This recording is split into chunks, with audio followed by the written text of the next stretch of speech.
Oh, hey girl, hey. My name is Tiffany and I wanted to post a quick video. And the title is Would You Stay with the Spouse That Was Cheating on You? So, say you met this guy, he is everything that you've hoped and that you've dreamed. He's tall, he's handsome, he has a great personality, he has a good job, he is that person that likes to dote on you, make you feel cherished and all warm and cuddly inside. And he loves children. He wants to form a life with you, and he's actually courting you. And girl, he even knows how to plan dates, and he doesn't text you what you doing 10 times a day. So you meet this guy and he courts you and you guys decide to get married. So you get married and say maybe a month, 6 months, maybe even 10 years into your marriage, he sees another woman. It could be a woman that he works with. It could be a woman he saw walking across the street and he's like, "Hey, little mama in the green shirt, can I get those digits?" And she gives them to him and he starts to cheat on you. And say he comes to you, he admits that he cheated and that he's wrong and he wants to work on you guys' marriage. And you decide, okay, this person's being sincere and he promises not to do it again.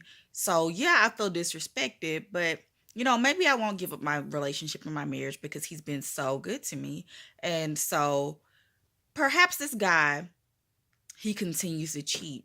Every night he's gone, he doesn't come home, and he tells you when he gets back in the morning, of course, "Hey, babe, I'm sorry, but I cheated again last night. Will you please forgive me?" I mean, what would you do? Would you stay with him? Would you say that he's being sincere when he says that he's not going to cheat, but he goes to do it every night? It's the same way with God, people. I see a lot of individuals who claim to be Christians. They go out there and they live a lifestyle of sin. Now, they may or may not be coming to God and apologizing and repenting, but they just keep doing it, and they're of the assumption that God is just going to let them into heaven because he loves them and because they accepted Jesus when they were 3 years old, and they can just go and live like Satan for the rest of their lives and they're going to get right when they get old. Or since you don't know when you're going to die, they just die in their sins. And I see this pretty consistently, and it's really unfortunate, and it's not a good place to be because what profits a man to gain the whole world and lose his soul? Seriously, though, ask yourself that question if this is you. In that relationship that I just talked about, the person who is you, the person that who is you in that relationship is how God is. He provides everything for us, the air that we breathe, the water that we drink, the food that grows on this planet, animals, all that. He provides that for us. He even put on human flesh and died on the cross as Jesus Christ for you and me. So if you actually love God, you should not be in a situation where you're leading a lifestyle of sin because you're being dishonest. You're being dishonest to God, to the rest of the world, and to yourself. And let me just tell you, the rest of the world, we see you. We see you and we notice you. And you cause people to mock God when you live a lifestyle like that because they'll say things like, "Oh, you a Christian, but I mean, you shacking too. You a Christian, but you got babies out of wedlock just like I do. You're a Christian, but you over here backbiting and slandering people. You're a Christian, but you lie. What is the point? Why would I want to serve a God who, is okay with that?" And you really give Christians a bad name. So you really need to think about that. Do some self reflection into the decisions that you're making because it's a difference between battling with sin and then choosing to walk in sin and live a lifestyle of sin.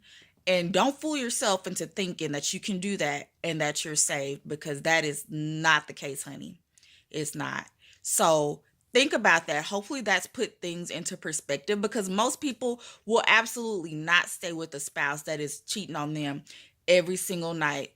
And yeah, they may say sorry, but they're still cheating on them every night, because when they do that, they're showing that they don't respect you, they don't love you, and they don't care about you. And that's exactly what you're telling God when you decide to live a lifestyle with that. Like that. The word calls for us to take up our crosses daily. So that means that every day you need to be at the feet of Jesus. He will help you overcome whatever sin that you feel has you trapped. He did it for me. I was living a lifestyle of sin, and I was never that person that was gonna lie and say, okay, yeah, if I drop dead today, I know that I'm going to heaven, because once saved, always saved. You are, once you accept Christ, you are saved, and nobody can take that away from you. However, you can make that decision to take that away from you. You can completely walk away from God. He's a gentleman. He's not going to force you to stay. So, what I'm getting at is, don't feel like you can live this life like the son of Satan, because when you continue to sin, you show that you belong to the devil. And don't think that you belong to God, because you don't.